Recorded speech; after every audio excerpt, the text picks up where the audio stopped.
इस सतह से लेकर लगभग यहां तक वायुमंडल है और इसी वायुमंडल को हम 5 परतों में विभाजित किए हैं। सबसे पहली परत का नाम है क्षोभ मंडल, जिसे हम लोग ट्रोपोस्फियर बोलते हैं। दूसरे परत का नाम है समताप मंडल, जिसे हम लोग स्ट्रेटोस्फियर बोलते हैं।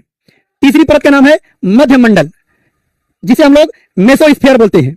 और चौथी परत का नाम है आयन मंडल, जिन्हें हम लोग आयनोस्फियर बोलते हैं। और इसके बाहर जो हमारी 5वीं परत है उसे हम लोग बोलते हैं बहिर्मंडल, यानी सबसे बाहरी परत, इसे बहिर्मंडल बोलते हैं, यानी सबसे बाहरी परत, यानी एक्सोस्फियर। तो ये पांचों परत अपनी किन किन विशेषताओं के लिए जानी जाती है, क्रम से हम समझते हैं। सबसे पहले क्षोभ मंडल। यहां हम देख रहे हैं पृथ्वी सतह से सबसे नजदीक क्षोभ मंडल है, और ये क्षोभ मंडल में क्या क्या ऐसी घटनाएं होती हैं जो हमें सीधे प्रभावित करती हैं। सबसे पहले हम जान लें, सतह से यहां से लेकर हम यहां तक, क्षोभ सीमा तक, क्षोभ मंडल की ऊपरी भाग को हम क्षोभ सीमा कहते हैं, यानी इसके बाद समताप मंडल शुरू होता है। तो सतह से क्षोभ सीमा तक, यानी कि क्षोभ मंडल की जो ऊंचाई है वो लगभग 8, यानी कहीं कहीं 8 किलोमीटर है और कहीं कहीं 16 किलोमीटर या 18 भी मिल जाता है।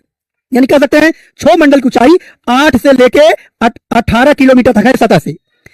ध्रुवों पर इसकी ऊंचाई 8 किलोमीटर तक है और भूमध्य रेखा पर 16 से 18 किलोमीटर तक। कुल मिलाकर के सतह से क्षोभ मंडल की ऊंचाई 18 किलोमीटर हम जानते हैं।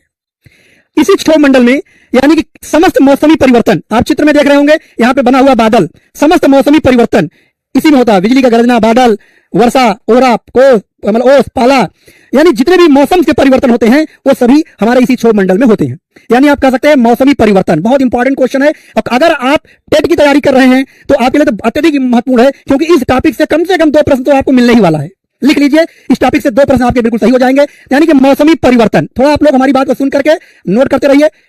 मौसमी परिवर्तन यानी समय, जैसे बादल बनना, वर्षा होना, ओस, कोहरा, पाला, ठंडी, गर्मी, जो भी हम ऋतुओं से संबंधित बात देखते हैं इसी में होता है। नंबर 2 है, इस मंडल में ऊंचाई के साथ तापमान कम होता है, लेकिन कितना होता है, यानी क्षोभ मंडल में सतह से लेकर जो हम 18 किलोमीटर तक की ऊंचाई में रहते हैं, इसमें अगर ऊंचाई पे जाते हैं तो तापमान कम होता है। कितना होता है, प्रत्येक 165 मीटर की ऊंचाई पर, कितना मीटर की ऊंचाई पर 1 डिग्री सेंटीग्रेड तापमान कम होता है। यह ध्यान रखना, प्रत्येक 165 मीटर की ऊंचाई पर 1 डिग्री सेंटीग्रेड तापमान कम होता है। ये ध्यान रखना, कई बार यह प्रश्न आपसे पूछा गया है।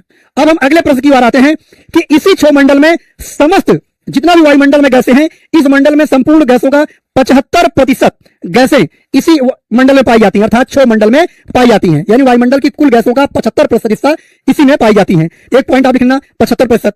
और पूरे वायुमंडल में जितना भी जलवाष्प 0 से लेकर 4% तक का जलवाष्प होता है, कुल जलवाष्प का 99% जलवाष्प इसी में पाया जाता है। ध्यान रखना, 99% जलवाष्प इसी वायुमंडल यानी इसी क्षोभ मंडल में पाया जाता है। कुल गैसों का 75% इसी में पाया जाता है, ध्यान रखना। और इस